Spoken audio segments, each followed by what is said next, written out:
Astaghfirullahalazim, astaghfirullahalazim, astaghfirullahalazim, alladzi la ilaha illa huwal hayyul qayyum wa atubu ilaih. Bismillahirrahmanirrahim.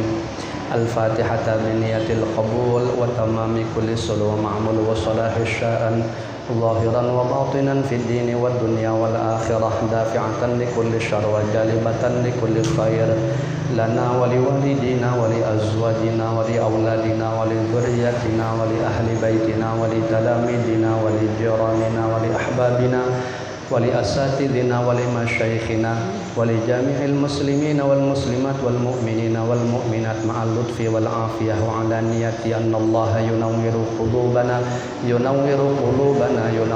qulubana wa qawalibana ma'al huda wat tuqa wal afaf wal maut ala dinil islam wal iman bila mihnatin wal imtihan bi jahi sayyidi waladi adnan jami'atan li kulli niyatin salihah wa ziyadatan wa mahabbatan fi syarafil habibil mahbub wa khususan khasatan ila hadrati man nawainahum wa anta ta'lamu bihim wa bismihim radhiyallahu anhum ajma'in. A'adallahu alaina min barakatihim wa karamatihim wa anwarihim wa asrarihim fid dini wad dunya wal akhirah ala hadhihi niyat wa ala man nawahu aslafuna salihun wa li kulli niyatin salihah wa ila hadratin nabi sallallahu alaihi wa ala alihi wa sahbihi wa baraka wa sallam. Al-Fatihah. A'udzu billahi minasy syaithanir rajim. Bismillahirrahmanirrahim. Alhamdulillahi rabbil alamin. Arrahmanir rahim. Maliki yaumiddin. Iyyaka na'budu wa iyyaka nasta'in. Ihdinas siratal mustaqim. Siratal ladzina an'amta 'alaihim ghairil maghdubi 'alaihim waladdallin. Amin. Bismillahirrahmanirrahim. Alhamdulillahi rabbil alamin. Wassalatu wassalamu ala asyrafil anbiya wal mursalin sayyidina wa maulana Muhammadin wa ala alihi wa sahbihi ajma'in. Subhanaka la ilma lana illa ma 'allamtana innaka antal alimul hakim wa la haula wa la quwwata illa billahil aliyyil 'azim. Rabbi shrah li sadri wa yassir li amri wahlul 'uqdatam min lisani yafqahu qawli, amma ba'd. Para asatidz yang sama-sama kita muliakan, bapak-bapak, ibu-ibu, hadirin dan hadirat rahimakumullah. Mengambil keberkahan keistiqomahan pelajaran kita, yaitu kitab mengenal Al-Asmaul Husna, insyaallah melanjutkan kajian nama Allah yang ke-83 lanjutan, yaitu nama Allah Ar-Rauf. Ar-Rauf yang maha pengasih, yang maha penyayang. Wa bil isnadil ladzi yattasilu ilal musannif rahimahumullahu ta'ala wa nafa'ana bi ulumihim wa anwarihim wa asrarihim fid dharain amin. Bismillahirrahmanirrahim. Berkata Syekh Ma'ruf Al-Qurhi,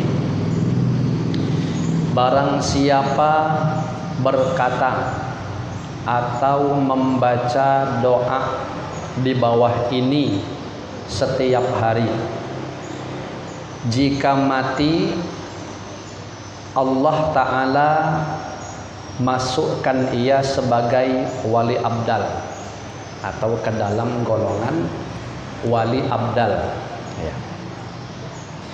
Apa doanya? Nah, Allahumma arham ummata Muhammadin. Kalau mau ditambahi, Allahumma arham ummata Sayyidina Muhammadin. Ya Allah, kalau diterjemahkan, ya Allah, kasih sayangilah umatnya Nabi Muhammad sallallahu alaihi wasallam. Nah, cuman satu aja nih. Ya, cuman satu kata dari 4 rangkaian doa yang masyhur yang diamalkan oleh Al-Imam Qutbul Aqwan Sayyidunal Habib Muhammad ibn Abdul Karim As-Samman Al-Madani. Kita kan kalau ditungkal nih masyhur membaca manaqib Syekh Samman Al-Madani. Nah, salah satu daripada amaliyah beliau yang beliau mengakui sendiri, dengan berkat amalan itulah beliau diangkat pangkatnya tinggi di sisi Allah Subhanahu wa taala, yaitu Qutbul Aqwan ya. Jadi kan kalau yang sering mengamalkan doa beliau itu kan 4 rangkaian, ada 4 kata. Nah, ini yang diajarkan oleh Syekh Ma'ruf Al-Qurhi atau Al-Karahi, ini cuman satunya aja, yaitu Allahumma arham ummata Muhammadin setiap hari ya. Atau ditambahi tadi Allahumma arham ummata Sayyidina Muhammadin, yang kalau diterjemahkan ya Allah kasih sayangilah umatnya Nabi Muhammad sallallahu alaihi wasallam. Ternyata cuman di sini tidak ada batasannya ya. Artinya setiap hari itu seberapa banyak tidak ditentukan. Nah, minimal amalan itu kalau tidak ditentukan berarti sehari sekali. Terserah kita mau meletakkannya di mana. Kalau macam yang diamalkan oleh Syekh Samman Al-Madani itu biasa setiap habis sembahyang subuh.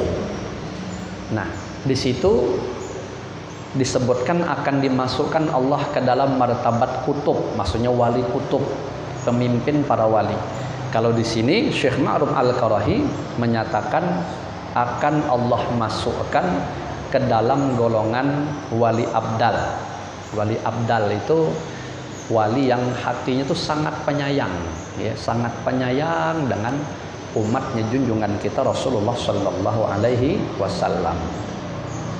Tidak mau banyak bercakap, ya, tidak mau banyak ngobrol. Sifat-sifat wali abdal begitu, tersembunyi, jarang tidur, banyaknya perutnya kosong, puasa maksudnya, ya, qiyamul lail hobi.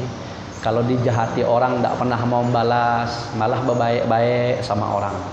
Itu watak-watak wali abdal.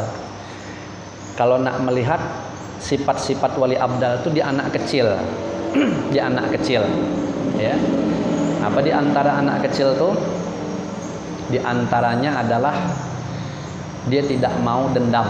Nah, perhatikan anak kecil. Kita sering lihat kalau dia kelahi, ya, walaupun bertinju-tinjuan, bercakar-cakaran, tinggal hitung waktu aja yang sebentar dia masih akan bebayaan lagi. Padahal bertangis-tangisan tadi. Nah, tapi selanjutnya dia tidak akan pernah menyimpan rasa dendam. Jadi sifat wali abdal itu wala tahaqadu, mereka tidak ada bahasa dendam. Jadi yang udah tuh udah cepat betul dilupakan, yang ada berkawan lagi. Nah, seperti itu. Kemudian juga ciri-cirinya lagi kalau makan mujtami'in, hobi berkumpul, jarang mau makan sendirian wali abdal tuh. Ya, jadi kalau makan hobi berkumpul.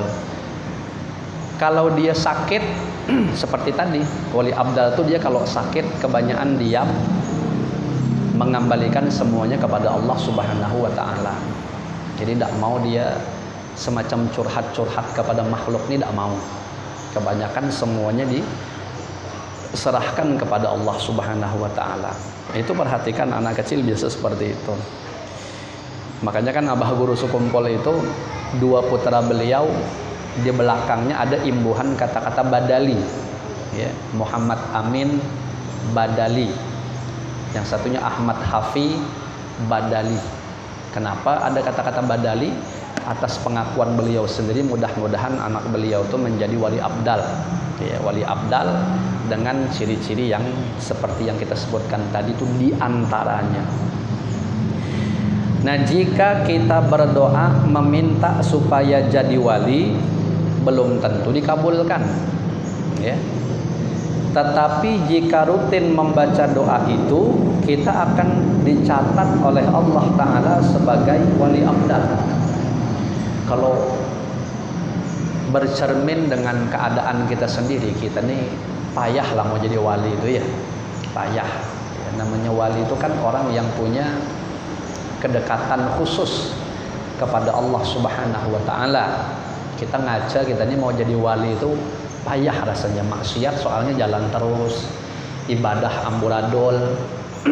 Ya banyaklah kekurangan-kekurangan. Nah, kalau nak langsung minta jadi wali payah. Di sini beliau nganjurkan kita disuruh rutin membaca doa tersebut. Nah, maka nanti Allah akan catat kita masuk dalam golongan wali abdal tadi. Insyaallah bihaulillah wa quwwatih. Makanya kan pelajaran kita sebelumnya disebutkan bahwa para wali itu tidaklah terangkat menjadi wali dikarenakan banyak sembahyang, tidak. Atau dikarenakan banyak puasa, tidak juga. Tetapi yang paling kuat rahmatnya, ya sayangnya dengan umatnya Rasulullah Sallallahu Alaihi Wasallam. Apalagi di musim-musim macam ini nih, ya tidak salah kita berniat bagus-bagus, berdoa bagus-bagus. Semoga Allah merahmati umatnya Rasulullah yang sekarang sedang tertimpa wabah, ya, virus corona.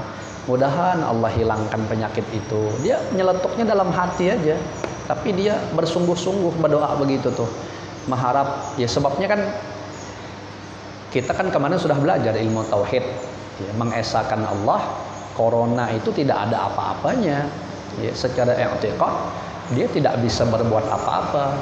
Jangan kata membunuh atau mematikan, memudaratkan saja tidak. Karena kan kita sebagai orang ahli sunnah wal jamaah meyakini yang bisa memudaratkan, yang bisa mematikan itu Allah Subhanahu wa taala. Nah, adapun sabab corona itu cuman hukum kelaziman saja. Ada corona, Allah bilang mati, Allah bilang idah, ya idah. Tidak ada corona, Allah bilang mati, ya mati, Allah bilang tidak, ya tidak. Itu i'tiqad yang harus kita jaga. Nah, adapun corona tadi kekurang lebih macam api, kekurang lebih macam ular berbisa, ya, itu cuma sabab musabab. Kalau Allah bilang mati, ya mati. Jadi itu maksudnya panduan tauhid yang harus kita tanamkan dulu di dalam hati kita. Nah, yang jelas efeknya kan berasa nih. Efeknya berasa. Yang menyedihkan hati kita, ya kalau kita punya stok duit banyak, tabungan banyak, corona jangan kata cuman 3 bulan ke depan, 3 tahun ke depan santai, yang duitnya banyak, ya kira-kira tidak ada besari lagi, ya tidak mikir. Tapi kita egois kalau mikir seperti itu. Aku tenang aja, aku banyak duit, nah yang lain mampus dari situ, bukan urusan aku. Tidak kena macam itu, tidak ada rahmatnya. Yang kita pikirkan sekarang ini macam mana saudara-saudari kita yang memang dia makan dari penghasilan hari ini. Maksudnya adalah secara hukum zahir, kalau dia tidak kerja hari ini dapat duit, besok payah tuh. Karena untuk makan hari ini, kalau untuk dia dewek mungkin akan bisa dimaklumi. Bagaimana kalau yang punya anak bini dan lain sebagainya. Nah, kita minta kepada Allah menghilangkan penyakit ini tadi, wabah ini tadi, bukan karena seakan-akan kita takut dengan penyakit itu, tidak, tapi adanya rahmat di dalam hati kita melihat efek yang ditimbulkan tadi, betapa kasihannya saudara-saudari kita yang nasibnya macam itu tadi. Dia masih akan berkeluh kesah, ya, karena lain-lain tingkat kekuatan tauhid seseorang itu beda-beda. Ada orang macam wali abdal, lantak lah dia, macam Nabiullah Ibrahim alaihissalam, ya, masuk ke dalam api dilemparkan. Ada tak? Tolonglah, ada kan bahasa beliau begitu. Ada hasbunallah wa ni'mal wakil, ni'mal maula wa ni'man nasir. Ada yang satu riwayat hasbiyallah wa ni'mal wakil, ni'mal maula wa ni'man nasir. Malaikat Jibril aja yang datang kepada beliau di saat beliau dilemparkan ke dalam api, lalu malaikat Jibril menawarkan diri untuk membantu. Beliau tidak butuh, aku tidak butuh kau, kata malaikat Nabi Ibrahim. Aku lagi tidak butuh dengan selain Allah Subhanahu wa taala. Ya, yang aku butuhkan hanya Allah Subhanahu wa taala. Nah, sekarang kan tingkat keimanan kita nih tidak seperti beliau semuanya. Jadi ada yang pikirannya tuh dia terpancang dengan hukum sabab musabab tadi, ya. Nah, jadi yang kita belas kasihani itu adalah orang-orang yang sedemikian. Doakan aja, doakan, mudahan tidak ada lagi umat Rasulullah Shallallahu Alaihi Wasallam yang berkeluh kesah, ya kan? Sehingga efek tak bagus lah, kalau banyak berkeluh kesah tuh tak bagus. Ya bagaimanapun namanya cobaan ini merata, umumul balwa, Semua merasakan kesusahan. Wallahu alam ya, kira-kira adakah orang yang justru dengan adanya bala macam ini menjadi senang tuh ada tak kira-kira? Enggak tahu saya. Yang umum jelas rata-rata mesti kena thawabnya kata orang itu. Kena percikan-percikan ketidaknyamanannya itu mesti ada. Nah, ketidaknyamanan itulah termasuk dalam kategori musibah. Berarti ini sudah umum, itulah tadi dengan rahmat yang Allah titipkan kepada hati kita. Semoga Allah Subhanahu wa taala merubah keadaan ini menjadi yang lebih baik dibanding sebelumnya bila perlu. Ya. Dibanding sebelumnya lebih baik daripada sebelumnya, lebih baik daripada sekarang yang akan datang, maksudnya lebih baik dalam semuanya. Artinya lebih baik ini sisinya tentu dalam hal segala hal ya, yang diridhai oleh Allah Subhanahu wa taala. Intinya begitu. Berkata Imam Syaqiq Al-Balkhi, seingat saya Imam Syaqiq Al-Balkhi ini guru daripada Imam Hatim Al-Asham. Apa kata beliau Imam Syaqiq? Apabila disebutkan kepada engkau seorang laki-laki dengan kejahatannya dan engkau tidak bersedih karena kasih sayang kepadanya, maka engkau lebih buruk keadaan daripadanya. Nah, susah nih kan menjaga satu sisi hati kita, ya kan. Setiap orang mukmin tuh kalau berhadapan dengan sesuatu, dia akan melihat sesuatu tuh pakai dua mata, ya. Nah, pertama mata zahir. Mata zahir itu mata syariat. Sesuatu yang buruk yang dia lihat, ini kisahnya misalnya ada orang jahat nih, ada orang jahat. Nah, kan kemarin sudah pelajaran kita sebenarnya, tapi tidak apa-apa sedikit saya ulang, hitung lebih memantapkan lagi. Kita nengok misalnya ada orang apa ya, maksiat nih, mabuk. Nah, mabuk itu kan jelas maksiat ya, ada orang mabuk. Kita yang melihat orang mabuk itu harus memandang dia pakai dua mata tadi. Pertama mata zahir, mata syariat. Kita akan melihat pekerjaan mabuk itu adalah sebuah pekerjaan maksiat, pekerjaan mungkar, melanggar. Kenapa? Karena Allah nyuruh jangan mabuk.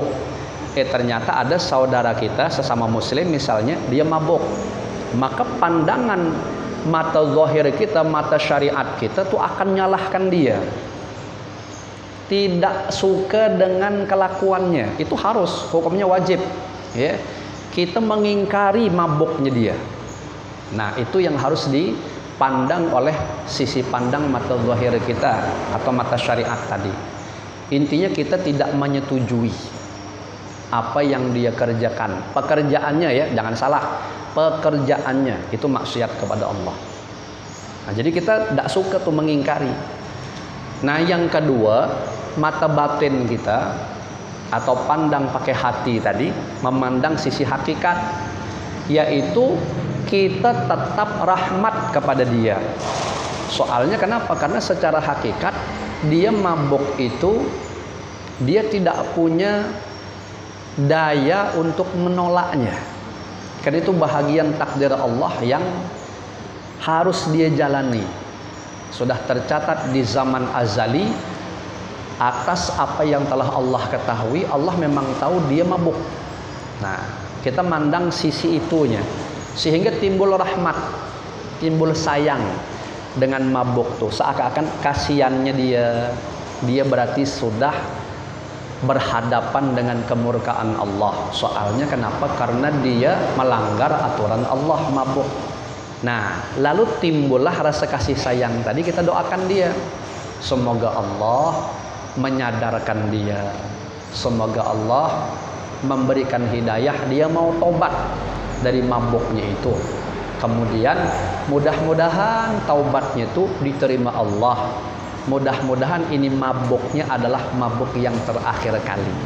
Jadi harus mandangnya begitu. Ya. baru normal tuh. Pandangan seorang mukmin akan normal kalau kayak begitu. Kalau tidak, timpang jadinya. Ya. Kalau timpang, yang dikhawatirkan seperti yang disebut Imam Syaqiq Al-Balkhi tadi. Kita punya cuma satu mata. Ini orang tuh kalau matanya sikok pasti picak. Ya. Mandang orang mabuk tadi, kita tidak punya mata kedua. Yang kita punya cuma mata satu aja, mata syariat. Wah, akhirnya apa yang terjadi? Kita ngingkari pekerjaan dia, betul. Tapi akan menjadi salah ke orang-orangnya pun kita benci juga. Seakan-akan wah itu pasti masuk neraka jahanam tuh. Ya, kenapa? Melanggar aturan Allah. Udah ada kesempatan lagi, mudahan mampus. Wah, kalau model macam itu udah ada lagi rahmatnya. Ya. Nah, yang terjadi apa kata Imam Syaqiq Al-Balkhi tadi? Apabila disebutkan kepada engkau seorang laki-laki dengan kejahatannya, ini bukan pakai disebutkan lagi, kita nengok dewek. Nah, kita melihat sendiri ada laki-laki yang jahat dan engkau tidak bersedih.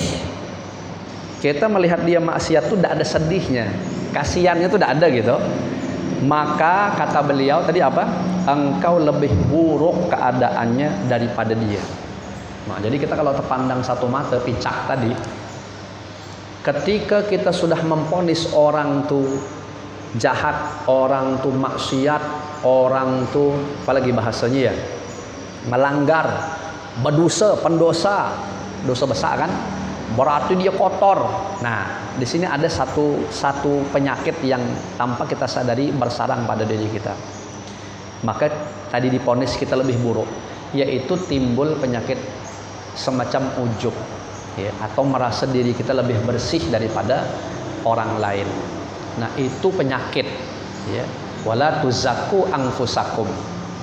Jangan kalian bersihkan diri kalian sendiri, kata Allah. Artinya jangan kalian anggap diri kalian itu bersih.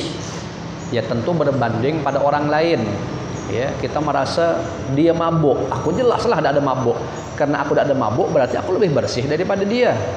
Nah, berarti aku lebih bertakwa. Seakan-akan tuh lebih bagus dalam pandangan Allah. Siapa bilang? Makanya huwa a'lamu bimanittaqa. Sambungan ayat tadi kan begitu. Yang tahu Allah yang lebih mengetahui siapa yang paling bertakwa di antara kalian. Jadi termasuk sifat yang terpuji adalah merasa buruk.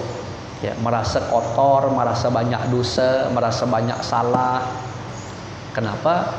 Itu bisa timbul karena Allah buka basirah, pandangan mata hatinya, sehingga dia bisa melihat seluruh aib-aib dan celah-celah yang ada pada dirinya. Dia sadari itu, timbullah perasaan kotor tadi. Jadi kalau dalam pandangan mata hati dia ini paling buruk lah. Ya, orang lain kayaknya paling bagus, orang tuh bersih, kayaknya orang lebih layak masuk surga. Awaknya kecil, potongan masuk surga, yang ada ke neraka lah kayaknya bakalan lebih bagus gitu. Itu tanda bersihnya hati seorang mukmin.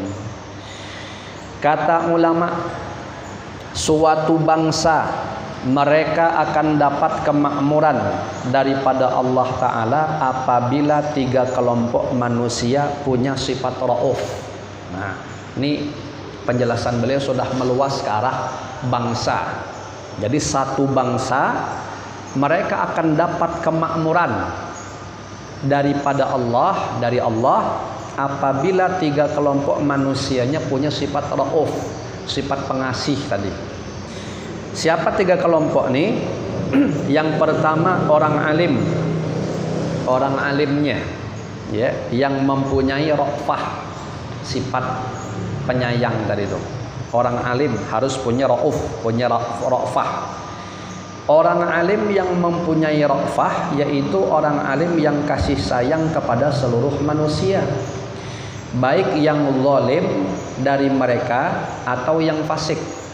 Ya, semuanya disayanginya.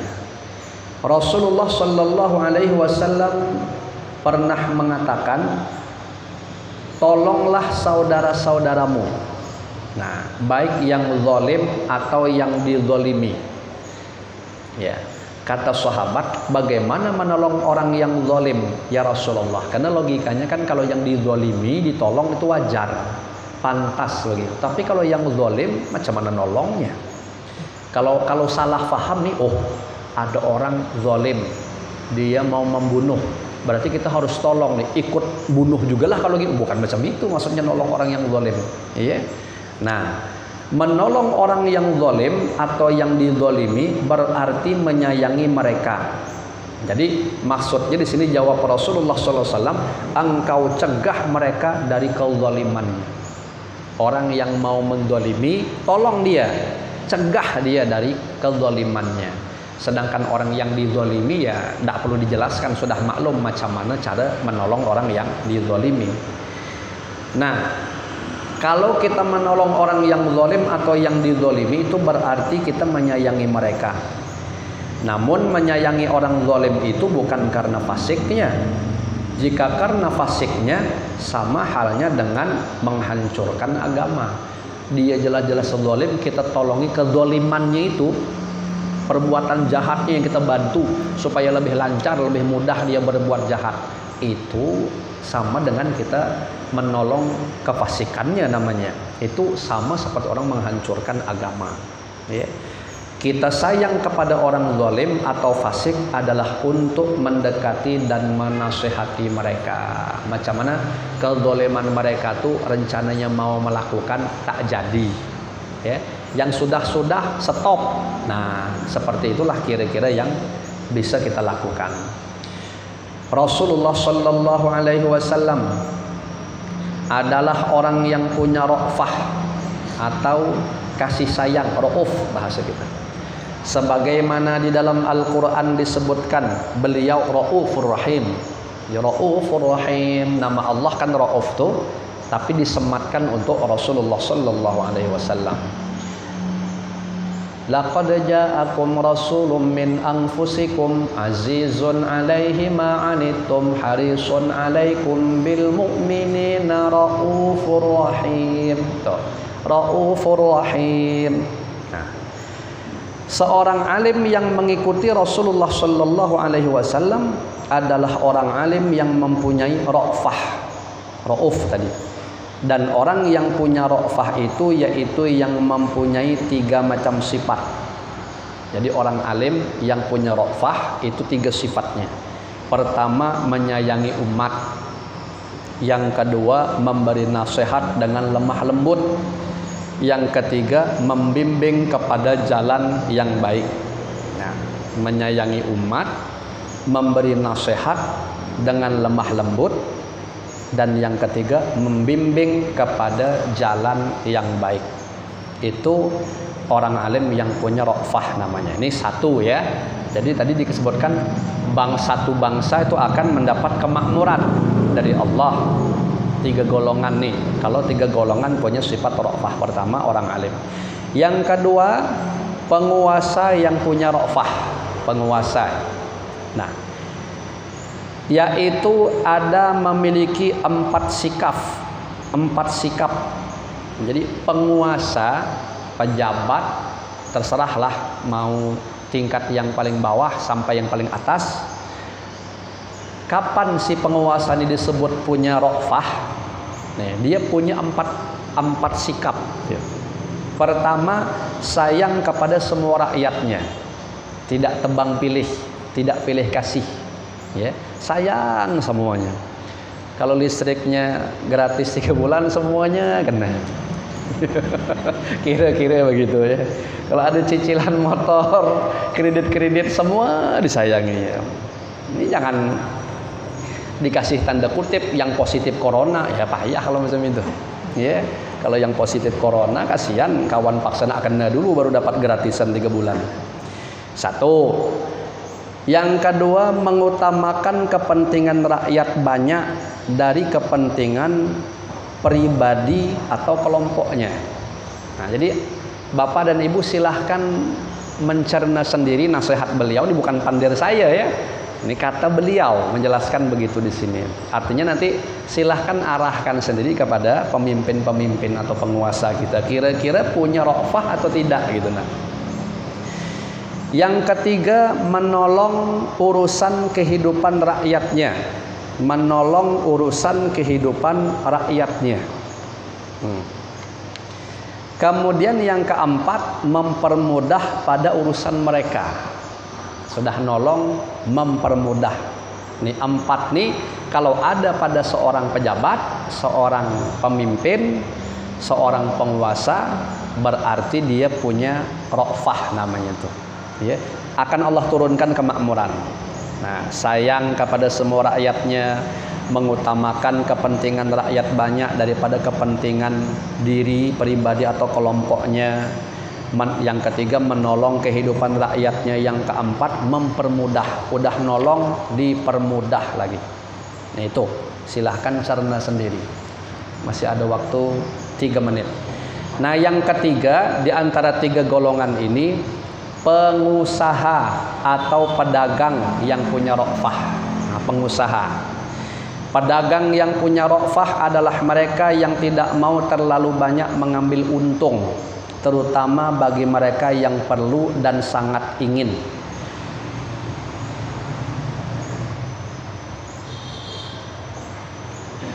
Diceritakan Yunus bin Ubaid adalah seorang aulia. Beliau berdagang baju, 1 lembar 200 dirham. Suatu hari beliau pergi ke masjid, yang menjaga tokonya waktu itu adalah keponakannya.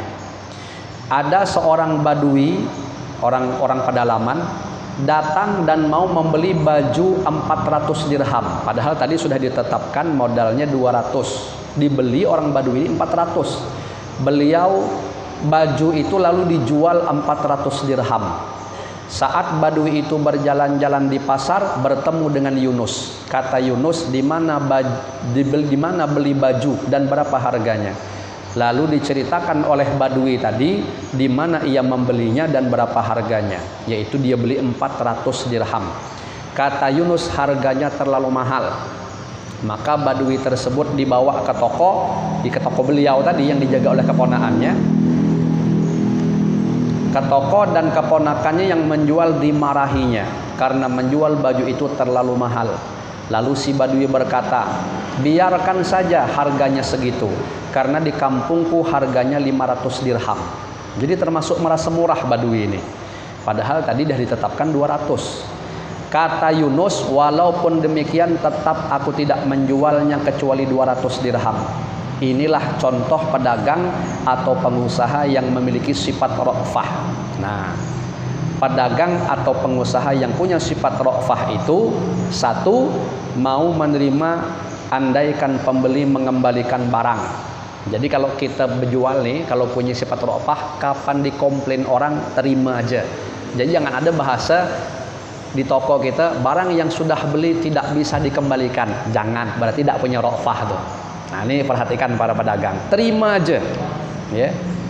Kemudian kata Nabi Muhammad SAW, orang yang bersifat demikian Allah akan gugurkan dosa-dosanya. 1. Yang kedua, sifat ra'fahnya pedagang adalah mau menghutangi orang yang perlu, yang tidak punya uang. Wah ini agak berat sedikit nih, agak berat. 3 kelompok manusia ini, jika dalam satu kampung atau negeri ada tuh mereka memiliki sifat ra'fah. Siapa tadi? Orang alim. Yang kedua penguasa. Yang ketiga pengusaha. Nah, apabila ada dalam satu kampung, yaitu tadi apa? Orang alim yang memiliki sifat ra'fah, pejabat punya sifat ra'fah, pedagang atau pengusaha juga punya sifat ra'fah, maka negeri itu akan mendapatkan rahmat dari Allah Subhanahu wa taala. Amin ya rabbal alamin. Mudahan kita diberikan Allah yang kayak begini nih. Wallahu alam bissawab. Insyaallah pada pertemuan yang akan datang kita membahas nama Allah yang ke-84, yaitu Malikul Mulki. Mudah-mudahan ini semua dijadikan oleh Allah Subhanahu wa taala menjadi ilmu nafi', manfaat berkah dunia akhirat untuk kita semua. Amin ya rabbal alamin. Ala hadhihi niyat wa ala manawahu aslafuna salihun wa likulli niyatin salihah wa ila hadratin nabi sallallahu alaihi wa ala alihi wa sahbihi wa baraka wa sallam. Al-Fatihah. A'udzu billahi minasy syaithanir rajim. Bismillahirrahmanirrahim. Alhamdulillahi rabbil alamin. Arrahmanir rahim. Maliki yaumiddin. Iyyaka na'budu wa iyyaka nasta'in. Ihdinas siratal mustaqim. Shiratal ladzina an'amta 'alaihim ghairil maghdubi 'alaihim waladdallin. Amin. Bismillahirrahmanirrahim. Alhamdulillahi rabbil alamin wassalatu wassalamu ala asyrafil anbiya wal mursalin sayyidina wa maulana Muhammadin wa ala alihi wa sahbihi ajma'in. Allahumma inna nas'aluka ilman nafi'an wa qalban khashi'an wa amalan mutaqabbalan wa rizqan katsiran halalan tayyiban mubarakan fihi. Allahumma inna na'udzubika min ilmin la yanfa' wa qalbin la yakhsha wa amalin la yurfa' wa du'ain la yusma'. Rabbana atina fid dunya hasanah wa fil akhirati hasanah wa qina adzabannar. Wa sallallahu ala sayyidina wa maulana Muhammadin nabiyil ummi wa ala alihi wa sahbihi wa baraka wa sallam. Alhamdulillahi rabbil alamin. Hadani Allah wa iyyakum ajma'in. Wassalamualaikum warahmatullahi wabarakatuh.